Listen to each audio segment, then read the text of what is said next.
శ్రీ నవీన్ యాదవ్ గారు.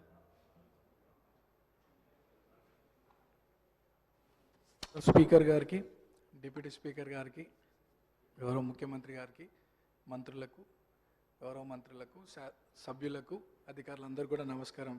Speaker sir, first time మాట్లాడుతున్నందుకు చాలా హ్యాపీగా ఫీల్ అవుతూ మీకు ధన్యవాదాలు తెలియజేస్తూ, గత 2 సంవత్సరాల క్రితం ఇదే సభలో గౌరవ ముఖ్యమంత్రి గారు ఒకానొక సందర్భంలో పేరు ప్రస్తావించడం, 2 సంవత్సరాల లోపే ఇక్కడ ఈ సభలో తోటి సభ్యుడిగా రావడం చాలా అదృష్టంగా, గౌరవంగా భావిస్తూ అధ్యక్ష, మా సామాన్య కుటుంబం నుండి వచ్చినటువంటి నాకు ప్రజాసేవ కల్పించే అవకాశం కల్పించినటువంటి మా ముఖ్యమంత్రి గారికి, కాంగ్రెస్ పార్టీ పెద్దలకు ఈ అవకాశాన్ని స్వాగతిస్తూ, మా ప్రాంత ప్రజలందరూ కూడా నన్ను ఆశీర్వదించి సభకు పంపించడం వల్ల అందరికీ కూడా మనసారా కృతజ్ఞతలు తెలియజేస్తూ, సార్ ఈ సభలో మాట్లాడే ప్రతి మాట, ప్రతి అంశం కూడా ప్రజల జీవితాలతో ముడిపడింది కాబట్టి సభ గౌరవిస్తూ, సభ మర్యాదలను పాటిస్తూ ముందుకు సాగుతానని, మా ప్రాంత ప్రజల యొక్క సమస్యలు పరిష్కరించడానికి గౌరవ ముఖ్యమంత్రి గారి ఆశీస్సులతో, సలహాలు, సూచనలతో మా ప్రాంత ప్రజల సమస్యలు పరిష్కరిస్తూ వారి సంక్షేమ అభివృద్ధి కోసం సాగుతాను ముందుకి,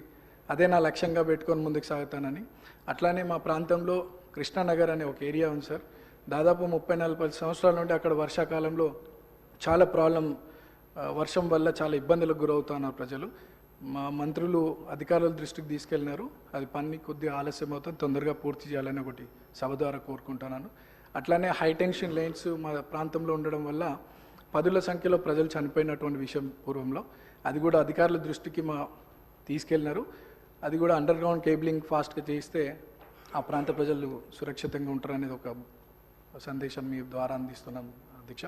అండ్ చాలామంది పిల్లలు కూడా అక్కడ చదువుకొని 10th తర్వాత ఫైనాన్షియల్ ప్రాబ్లం వల్ల చదువుకోలేని పరిస్థితి. సో అక్కడ ఒక ఇంటర్మీడియట్ అండ్ డిగ్రీ కాలేజ్ కూడా వస్తే బాగుంటుందని ఒక అభిప్రాయం తెలియజేస్తూ, నాకు ఈ అవకాశం ఇచ్చినటువంటి మీకు థ్యాంక్స్. సభ్యులు చెప్పిన అంశాలని నోట్ చేసుకోవడం జరిగింది అధ్యక్ష. శ్రీ కేఆర్ నాగరాజు గారు. ధన్యవాదాలు అధ్యక్ష. గత నెల జరిగిన మోంతా తుఫాన్ వల్ల అధ్యక్ష, మనందరికీ తెలుసు, కాకతీయుల కట్టిన మహానగరంలో, ఆ నగరంలో కట్టిన గొలుసు చెరువుల ద్వారా వచ్చిన ఆ యొక్క వాటర్ వల్ల చాలా కాలనీలన్నీ కూడా జలమయమైన అధ్యక్ష. గౌరవ ముఖ్యమంత్రి గారు తక్షణమే వరంగల్ నగరాన్ని విజిట్ చేసి తగిన సూచనలు ఇచ్చి అధికారులకు, అలాగే ఎవరైతే బాధితులు ఉన్నారో వాళ్ళందరికీ కూడా 1 నెల రేషన్, అలాగే హౌస్ హోల్డ్స్ అందరికి కూడా 15,000 చొప్పున ఇవ్వడం జరిగింది అధ్యక్ష. అలాగే మరణించిన వారికి కూడా 5 లక్షలు ఇవ్వడం మేము మా తరఫున, మరి వర్ధనపేట నియోజక తరఫు నుండి కూడా ధన్యవాదాలు తెలుపుతున్నాం అధ్యక్ష. ముఖ్యంగా అక్కడ గోపాల్పూర్ చెరువు అని ఉంటుంది అధ్యక్ష, అది దానివల్ల ఆయకట్టు అంటే అందులో అన్యాక్రాంతం అయిపోయింది ఆ చెరువు అంతా. గత 10 సంవత్సరాలలో ఆ చెరువు యొక్క రూపురేఖలు మారిపోయి, ఆ వచ్చిన వరద వల్ల ఆ చెరువు కట్ట తెగి వివేక్ నగర్ కాలనీ అని ఉంటుంది అధ్యక్ష, చెరువు కట్ట కిందనే. అది మొత్తం కూడా పాపం ఉద్యోగస్తులందరూ కూడా ఎంతో కష్టపడి సంపాదించిన డబ్బుతో కట్టుకున్న వారి హౌస్ హోల్డ్స్ అన్నీ కూడా సుమారుగా ఒక్కొక్కరికి 15 లక్షలు, 20 లక్షలు, 25 లక్షలు ఒక్కొక్కరికి నష్టం జరిగింది అధ్యక్ష. ముందుగా నా నియోజక ప్రజలందరికీ కూడా ప్రత్యేకమైన ధన్యవాదాలు తెలియజేస్తున్నాను. ఎందుకంటే మొన్న లోకల్ బాడీస్లో మంచి ఫలితాలని మా దగ్గర ఇవ్వడం అనేది జరిగింది అధ్యక్ష.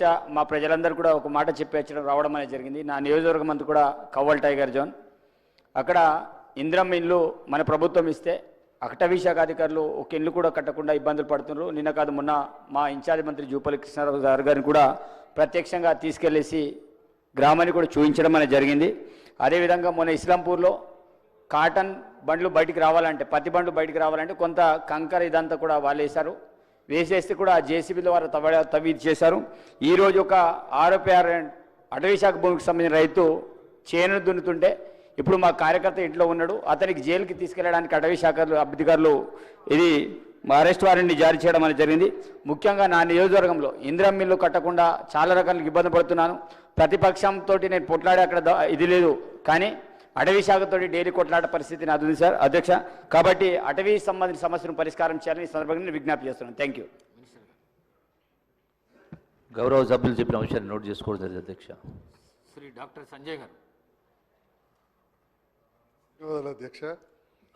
జైత్యాల నియోజకవర్గానికి సంబంధించి జైత్యాల పట్టణం ఓల్డెస్ట్ మున్సిపాలిటీ అధ్యక్ష. పట్టణం మధ్య నుండి యావర్ రోడ్ అని ఉంటుంది. అది గతంలో 60 ఫీట్లు ఉంటే 80 ఫీట్లు, తర్వాత 2021లో 100 ఫీట్లకు కూడా జీవో తీసుకురావడం జరిగింది. ఆ విస్తరణకు సంబంధించి గౌరవ ముఖ్యమంత్రి గారే మున్సిపల్ శాఖ మంత్రి గారు కాబట్టి వారు హౌస్లో ఉన్నారు కాబట్టి దయచేసి దానికి తగిన నిధులు ఇచ్చి కానీ టీడీఆర్ ద్వారా కానీ యావర్ రోడ్ విస్తరణ అతి త్వరగా చేయించాలని కోరుతున్నాం. రెండవది మాది ఇరిగేషన్ బాగా ఎక్కువ ఉన్న ప్రాంతం కమాండ్ ఏరియా. అక్కడ కాలువల మరమ్మతులు చాలా అవసరం ఉన్నాయి అధ్యక్ష, అదొకటి చూడాలి. థర్డ్, మా గౌరవ మంత్రివర్యులు లక్ష్మణ్ కుమార్ గారు కూడా సభలోనే ఉన్నారు, వారికి కూడా సంబంధించిన విషయం. మా ప్రాజెక్టు రోల్లవాగు దాదాపు పూర్తవుతుంది. అటవీ అనుమతులు రాక గేట్లు బిగించక ఇబ్బంది అవుతుంది. అది అటవీ శాఖ ఇరిగేషన్ శాఖ సమన్వయపరిచి తప్పకుండా చేయాలని చెప్పి నేను మీ ద్వారా ముఖ్యమంత్రి గారి దృష్టికి, అదేవిధంగా మా లక్ష్మణ్ కుమార్ అన్న కూడా మాట్లాడుతూ ఉన్నారు, దృష్టికి తీసుకెళ్తున్నా. ఇరిగేషన్ మంత్రి గారి దృష్టికి కూడా ఈ విషయాన్ని తీసుకెళ్లాల్సిందే కోరుతున్నాం.